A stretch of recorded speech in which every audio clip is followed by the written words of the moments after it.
तो दोस्तों इस वीडियो में हम बात करने वाले हैं one and only India's jewellery segment market leader company Titan के बारे में। और आज आए हैं टाइटन के क्वार्टर वन के रिजल्ट। और रिजल्ट बहुत ही गजब के रहे हैं। जो एक्सपेक्टेशंस रहती है उसको गजब तरीके से यहाँ पर बीट किया है टाइटन ने Q1 में।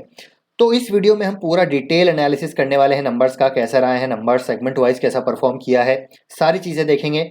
आगे की यहाँ पर क्या रणनीति हो सकती है, क्या बाइंग लेवल हो सकते हैं, एंड यहाँ पर जो अपॉर्चुनिटी साइज है इस सेक्टर में, ज्वेलरी सेक्टर में, वो कैसी नजर आती है, वो मैं आपको कुछ यहाँ पर जबरदस्त इंसाइट्स भी देने वाला हूँ बिजनेस पॉइंट ऑफ व्यू से भी। तो वीडियो के साथ दोस्तों बने रहिएगा, काफी इंटरेस्टिंग एंड इन्फॉर्मेटिव वीडियो होने वाला है।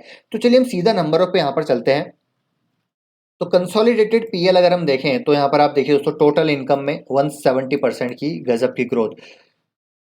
अगर हम यहाँ पर ऑपरेटिंग प्रॉफिट देखें तो भाई साहब 580% की शानदार ग्रोथ। और प्रॉफिट देखिए आप, 18 करोड़ का प्रॉफिट बढ़ के हो चुका है 790 करोड़। और यहाँ पर खुद यहाँ पर जिन्होंने प्रेजेंटेशन बनाई उन्होंने लिख दिया कि भैया नॉट मीनिंगफुल, मतलब यहाँ पर जो ग्रोथ है वो मल्टीफोल्ड ग्रोथ है। हालांकि यहाँ पर दोस्तों बेस ईयर इम्पैक्ट जरूर है, लेकिन बेस ईयर इम्पैक्ट को भी अगर हम अकाउंट कर लें यहाँ पर, तब भी यहाँ पर जो है ग्रोथ हमको गजब की देखने को मिल रही है। एंड एडवर्टाइजिंग और यहाँ पर जो एक्सपेंसेस हैं, अदर एक्सपेंसेस, उनमें भी काफ़ी ग्रोथ देखने को मिली है। लेकिन उसके बावजूद जो है नंबर्स यहाँ पर अपबीट रहे हैं, टॉप लाइन बॉटम लाइन में ईयर ऑन ईयर बेसिस पे गजब की ग्रोथ हमको देखने को मिल रही है। चलिए अब सीक्वेंशियल बेसिस पे देखते हैं। तो टाइटन की अगर हम सीक्वेंशियल बेसिस पे नंबर देखें तो देखिए 7800 करोड़ का रेवेन्यू बढ़ के हो चुका है 9400 करोड़ के पार जा चुका है। मार्जिन्स देखिए 10% से बढ़ के 13% क्वार्टरली बेसिस पे भी और ईयर ऑन ईयर बेसिस पे भी गजब की ग्रोथ है। प्रॉफिट मार्जिन्स में भी नेट प्रॉफिट 510 करोड़ से बढ़ के 785 करोड़। तो यहाँ पर जो है सिक्वेंशियल बेसिस पे भी, क्वार्टर ऑन क्वार्टर बेसिस पे भी, ईयर ऑन ईयर बेसिस पे भी यहाँ पर जो है बीट किया है हर पैमाने पे नंबर्स ने।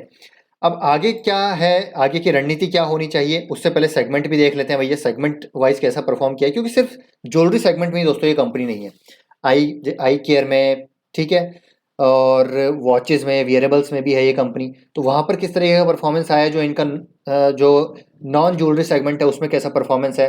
तो वॉचेस एंड वियरेबल्स में 168% की ग्रोथ, आई केयर में 173% की year on year growth, others जो इनका कैरेट लेन वाली सब्सिडी है, एंड जो अब ये इंडियन ड्रेस, जो ड्रेस में भी उतर चुके हैं, साड़ी वगैरह में भी उतर चुके हैं, तो वहाँ पर भी 73% की ग्रोथ। तो ये जो सेगमेंट है दोस्तों, ये जो इंडस्ट्री है, डिस्क्रिशनरी इंडस्ट्री है, यहाँ पर अगर देखिए ग्रोथ दिख रही है, जैसे हमने मान्यवर में भी देखा कि मान्यवर की जो ग्रोथ है, उसके जो मार्जिन है वो काफ़ी ज़बरदस्त हैं। टाइटन की जो ग्रोथ है, कंसिस्टेंसी है मार्जिन में, वो लगातार यहाँ पर बढ़ रही है। तो ये एक सेक्टर पूरा का पूरा, ये पूरा का पूरा एक जो रिटेल सेक्टर है दोस्तों यहाँ पर इंडिया में डेफिनेटली ग्रो कर रहा है। आप डी मार्ट को देख लीजिए, टाइटन को देख लीजिए, अभी मैं मान्यवर को पढ़ रहा हूँ कुछ दिनों से, मान्यवर अच्छी नज़र आ रही है, ठीक है। और रिटेल सेगमेंट में आप ट्रेंड को देख लीजिए, वो ग्रो हो रही है। रिटेल सेगमेंट में वी मार्ट ग्रो हो रहा है। मतलब जितनी भी कंपनीज हैं यहाँ पर रिटेल सेगमेंट में, वो सब के सब यहाँ पर ग्रो करती हुई नजर आ रही है। तो एक बहुत बड़ा मार्केट है, एक बहुत बड़ी अपॉर्चुनिटी साइज है, और यहाँ पर हर सेगमेंट ग्रो हो रहा है। चाहे आप घड़ी देख लीजिए, या फिर आई केयर देख लीजिए, या फिर दूसरे प्रोडक्ट्स में देख सकते हैं। तो यहाँ पर गजब की ग्रोथ आती हुई देखने को मिल रही है। अगर मैं मार्केट शेयर की बात करूं तो अभी इसका मार्केट शेयर है 6% का, ज्वेलरी में यहाँ पर मैं बात करूं तो।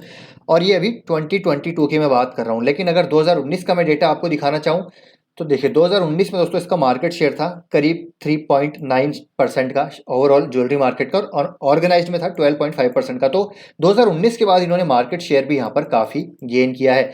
और पैन इंडिया जिनकी प्रेजेंस है वो यहाँ पर एक ही कंपनी है दोस्तों, दो ही कंपनी है, टाइटन और कल्याण।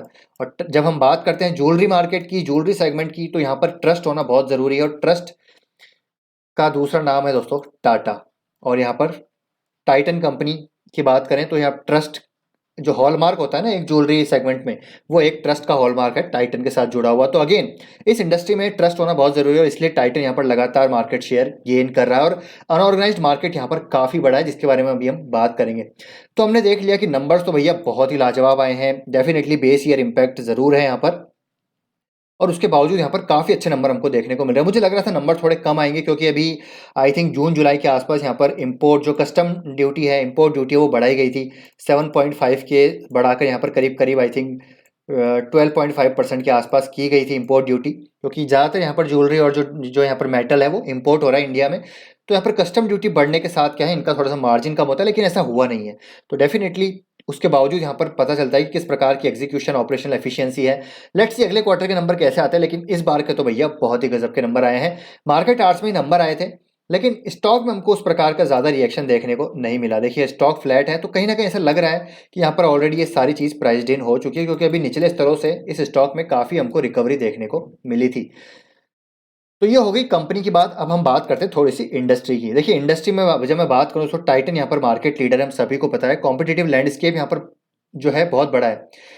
तनिष्क हो गया, कल्याण ज्वेलर हो गया, ठीक है, पैन इंडिया जिनकी प्रेजेंस है वो दो ही हैं। बाकी साउथ में काफ़ी कंपनीज हैं, जैसे थंगामलाई है, और भी हैं, पीसी है, ठीक है, और भी हैं कंपनीज। लेकिन पैन इंडिया जिनकी प्रेजेंस है वो तनिष्क की है, तनिष्क और कल्याण की है। और तनिष्क का मार्केट शेयर काफ़ी ज़बरदस्त है, और तनिष्क की जो प्रेजेंस है वो कल्याण ज्वेलर से ज़्यादा है। रिटेल जो प्रेजेंस है वो तनिष्क की बहुत लाजवाब है।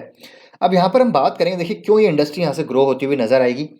तो ये इंडस्ट्री दोस्तों मोस्टली ऑर्गेनाइज हुआ करती थी 2000 तक। ईयर 2000 तक 95% जो यहाँ पर मार्केट था वो अनऑर्गेनाइज था, सॉरी, और ऑर्गेनाइज मार्केट सिर्फ 5% था। 2007 में भी यहाँ पर सिमिलर सिचुएशन थी। 7 सालों में ज़्यादा कुछ चेंज हुई नहीं पिक्चर, लेकिन अगले 13 सालों में पिक्चर पूरी चेंज हो गई। ऑर्गेनाइज मार्केट हो गया 32%, अनऑर्गेनाइज हो गया 62%, क्योंकि बीच में 2016 के आसपास जो है डीमोनेटाइजेशन आया, आप सभी को पता है।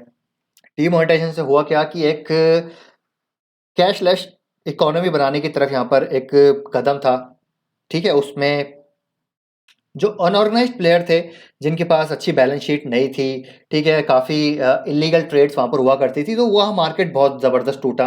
अनऑर्गेनाइज्ड मार्केट ज़बरदस्त टूटा, और वहाँ पर जो मार्केट शेयर गेन किया वो ऑर्गेनाइज्ड प्लेयर्स ने किया। तो 2020 में पूरी कहानी पलट गई, और उसके बाद 2025 का यहाँ पर जो टारगेट है वो ये है कि 40% जो है ऑर्गेनाइज मार्केट होगा, 60% अनऑर्गेनाइज्ड होगा। और धीरे धीरे जैसे जैसे हम यहाँ पर आगे बढ़ते रहेंगे, तो ये पूरा का पूरा जो है ऑर्गेनाइज्ड मार्केट हमको होता हुआ देखने को मिल सकता है। हो सकता है यहाँ पर कुछ डेकेड हो जाए, लग जाए, क्योंकि अगर हम डेवलप्ड मार्केट्स की बात करें तो पूरा ऑर्गेनाइज्ड मार्केट ही ये होता है, जहाँ पर ट्रस्ट की बात होती है। जीएसटी नॉर्म्स भी यहाँ पर आए, तो उसके बाद भी यहाँ पर जो अनऑर्गेनाइज्ड प्लेयर है टिक नहीं पाए। तो ये मार्केट का जो अभी पेनिट्रेशन है वो अभी काफ़ी कम है।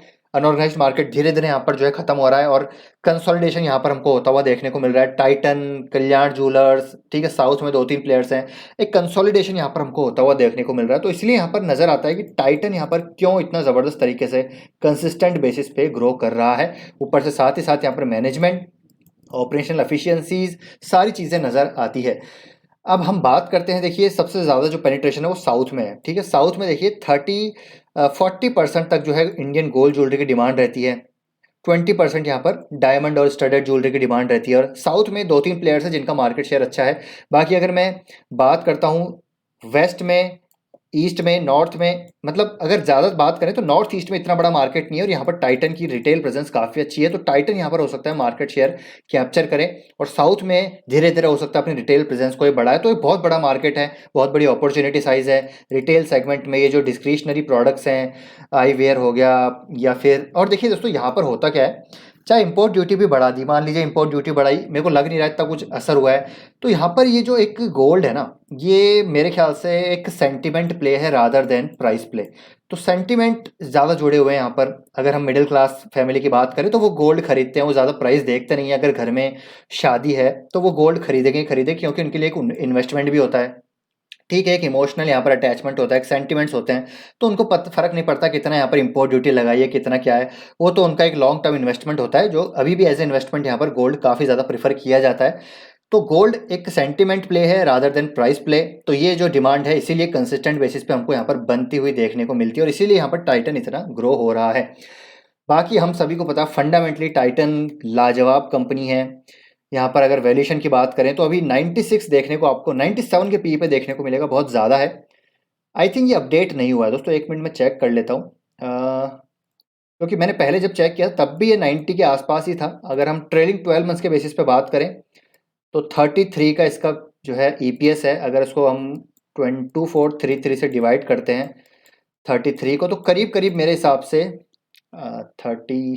200, तो करीब करीब 70 के पी के आसपास आना चाहिए ये। तो मेरे ख्याल से ये भी अपडेटेड नहीं है, तो 70 के पी के आसपास है। अगर मैं इसका हिस्टोरिकल पी देखूँ 10 साल का, तो ये आता है 56 के आसपास। तो डेफिनेटली यहाँ पर महंगा ज़रूर है, लेकिन हमने कई बार बात करी है कि रिटेल जो फोकस्ड बिजनेस है उनका पी ज़्यादा ही देखने को मिलेगा। तो यहाँ पर हर डिप बाय की जा सकती है for the long term, consistent compounder है। शेयर होल्डिंग पैटर्न देखिए तो एफ के पास 16% से ज़्यादा स्टेक हैं, 52.90 प्रमोटर्स के पास हैं। डी हालांकि एफ ने थोड़े यहाँ पर स्टेक अपने कम किए हैं, हो सकता है यहाँ पर अभी जब एफ माल बेच रहे थे तब यहाँ पर कम किया हो, क्या पता एफ यहाँ पर वापस से आते हुए देखने को मिले। डी ने अपना माल यहाँ पर बढ़ाया है। पब्लिक में हम सभी को पता है कौन है, जी हाँ दोस्तों, आरजे अंकल यहाँ पर बैठे हुए हैं काफ़ी टाइम से। तो ये कंपनी मुझे लगता है बाय ऑन डिप्स वाली कंपनी है, कंसिस्टेंट कंपाउंडर है, सारी चीज़ें यहाँ पर अच्छी नज़र आती है। ज्वेलरी सेगमेंट काफ़ी ग्रो करेगा। बाकी इनका नॉन ज्वेलरी जो बिजनेस है वहाँ पर भी अच्छा ही एलोकेशन कर रहे हैं, वहाँ पर भी अपनी रिटेल प्रेजेंस बढ़ा रहे हैं। जो इनकी एलएफएल ग्रोथ है वो भी डबल डिजिट में आती हुई देखने को मिलती है। टेक्निकल चार्ट पे देखें तो अभी हमने थोड़े टाइम पहले इसका एनालिसिस किया था और हमने बात करी थी कि ये जो एक ट्रेंड है इसको फॉलो कर रहा है, ये जो एक ट्रेंड है इसको फॉलो ये कर रहा है, इससे अगर गिरावट होती है तो नीचे आ सकता है करीब करीब 1800 तक। और देखिए दोस्तों उसके बाद ये 1800 तक भी आया था। हालांकि मैं उम्मीद कर रहा था कि ये नीचे आएगा, लेकिन ज़्यादा आया नहीं और वहीं से हमको रिकवरी होती हुई देखने को मिली, क्योंकि यहाँ पर जो मार्केट एक्सपर्ट हैं, जो इनसाइडर्स हैं, जो यहाँ पर दिग्गज हैं, जिनको सब पता रहता है, उन्होंने पहले ही यहाँ पर बाइंग शुरू कर दी, क्योंकि उनको पता था अब की बार गजब की ग्रोथ आने वाली है। तो उन्होंने पहले ही यहाँ पर बाइंग शुरू कर दी और स्टॉक का प्राइस 33% से रिकवर होके 33% की करेक्शन के बाद रिकवर होके भैया देखिए 34% रिकवर भी हो गया। 33% की करेक्शन थी, अब जो यहाँ पर करेक्शन बची हुई है वो ओनली 12% की बची हुई है। तो अगर आपको बाय करना है तो वेट एंड वॉच कीजिए, क्योंकि आज अगर आप देखें तो स्टॉक के प्राइस में ज़्यादा तेजी आई नहीं है। इतने अच्छे नंबर आने के बावजूद भी तेजी नहीं है, इसका मतलब डिमांड यहाँ पर अब कम ही है। यहाँ पर हो सकता है सप्लाई आ जाए थोड़ी, अगर करेक्शन आती है तो इसको आप बाय करके चल सकते हैं। बाइंग लेवल कहाँ होंगे, तो बाइंग लेवल इसके आप होंगे करीब करीब 2000 के लेवल के आसपास। तो वेट एंड वॉच कर सकते हैं, जो बने हुए हैं यहाँ पर बने रहिए, नीचे गिरता है तो इसको एवरेज करते रहिए। लॉन्ग टर्म की कहानी है, कोई प्रॉब्लम यहाँ पर है नहीं। टाइटन जो है एक टाटा ग्रुप की कंपनी है, तो ट्रस्ट ऑलरेडी यहाँ पर बना हुआ है। और साथ ही में दोस्तों और भी सारी चीज़ें हैं तो जिसके बारे में हम कई बार चर्चा कर चुके हैं। और सेक्टर भी अभी जो है अंडर पेनिट्रेटेड है, ये भी हमको पेनिट्रेट होता हुआ देखने को मिलेगा। तो आई होप दोस्तों ये वीडियो आपको इन्फॉर्मेटिव लगा होगा। वीडियो पसंद आए तो लाइक शेयर एंड चैनल को सब्सक्राइब कर लीजिए। और एक डिस्क्लेमर भी आपको देना चाहूँगा दोस्तों, मैं इस कंपनी में इन्वेस्टेड नहीं हूँ, क्योंकि मुझे लग रहा था कि ये अगर 1600 तक आएगा तो मैं यहाँ पर जो है बाइंग करना शुरू करूँगा, लेकिन ये आया नहीं। तो मैंने इसमें अभी निवेश करने से थोड़ा सा अभी दूर हूँ, क्योंकि मुझे अभी भी महंगा लगता है।